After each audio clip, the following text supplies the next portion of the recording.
प्राचीन काल से ही प्लास्टिक सर्जरी की जड़ें भारत में है, क्या आपको पता था?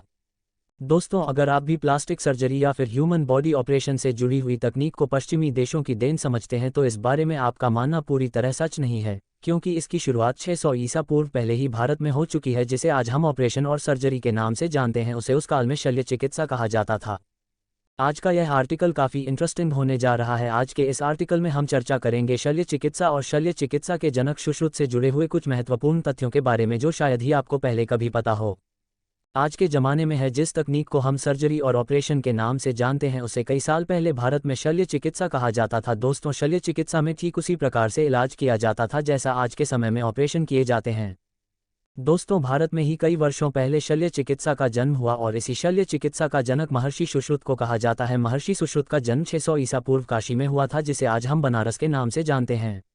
बताया जाता है कि सुश्रुत को देवताओं के चिकित्सक धन्वंतरि का शिष्य भी माना जाता है। महर्षि सुश्रुत ने शल्य चिकित्सा के अपने संपूर्ण ज्ञान का संस्कृत भाषा में विस्तार किया, जिसे सुश्रुत संहिता के नाम से जाना जाता है। सुश्रुत संहिता में बताया गया है कि सुश्रुत अपने छात्रों को गंगा में बहते हुए लावारिस शवों को लाने के लिए कहते थे और उन सब पर अपने छात्रों द्वारा अनुसंधान करवाते थे, और इस तरह से सुश्रुत ने अपने शिष्यों को शल्य चिकित्सा पद्धति सिखाई और इस तरह से पूरे भारतवर्ष में शल्य चिकित्सा पद्धति का विस्तार हुआ।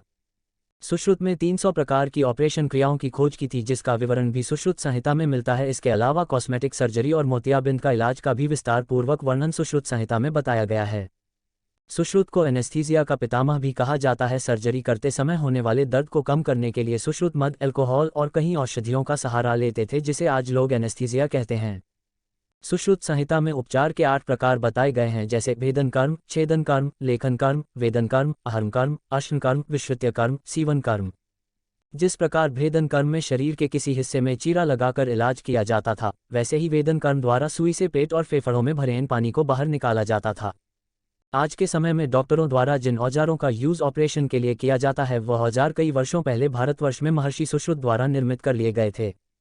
सुचित्र चिकित्सा के दौरान जिन औजारों का उपयोग करते थे वह पक्षियों की तरह दिखते थे, जैसे पक्षियों की चोंच और पंजों की तरह दिखने वाले औजार। जिन हजारों का प्रयोग चिकित्सा के दौरान पकड़ बनाने और अंग भागों को पृथक करने के काम में किया जाता था, और इन औजारों के नाम भी पक्षियों और जानवरों के नाम के जैसे हैं, जैसे कौवे की चोंच के आकार का औजार काकमुख, शेर के मुख जैसा दिखने वाला औजार सिंह मुख, इसके अलावा व्याघ्र मुख, गिद्ध मुख आदि औजार प्रमुख थे जिनका प्रयोग शल्य चिकित्सा के दौरान किया जाता था।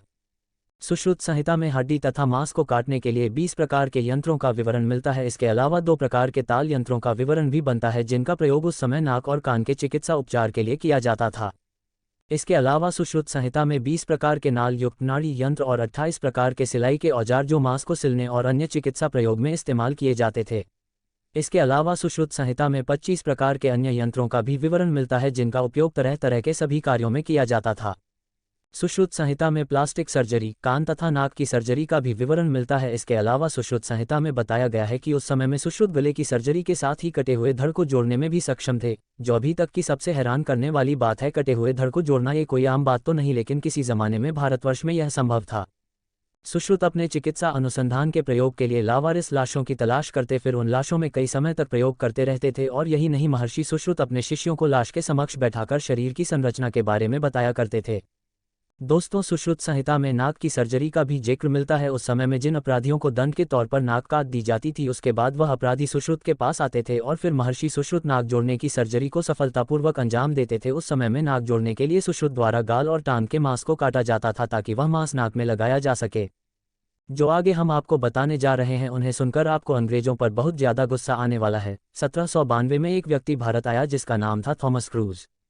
भारत घूमते घूमते वह व्यक्ति महाराष्ट्र के एक छोटे से गांव में पहुंचा। जब वहां उसने देखा कि एक व्यक्ति शल्यक्रिया द्वारा युद्ध में के कटे हुए सैनिकों के अंगों को जोड़ रहा है, ये सब देखकर उसके होश उड़ गए। इसके बाद थॉमस क्रूज नामक वह व्यक्ति अपनी टीम के साथ उस वैद्य के पास कुछ समय के लिए रुक जाता है और उस वैद्य से राइनोप्लास्टी सर्जरी सीखने लगता है। उसके कुछ समय बाद उसने राइनोप्लास्टी सर्जरी का लंदन में जाकर हॉस्पिटल खोल दिया। 1794 में लंदन के जेंटलमैन मैगजीन में पहले पन्ने पर एक आर्टिकल छपा था जिसमें यह साफ साफ लिखा था कि हम भी अब भारत की तरह ही राइनोप्लास्टी सर्जरी कर सकते हैं।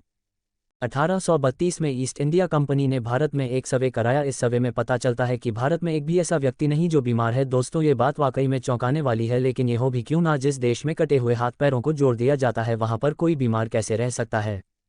दोस्तों, इससे ये स्पष्ट होता है कि 1792 का भारतीय चिकित्सा विज्ञान जब इतना शिक्षण था तो महर्षि सुश्रुत के समय में कितना सक्षम होगा।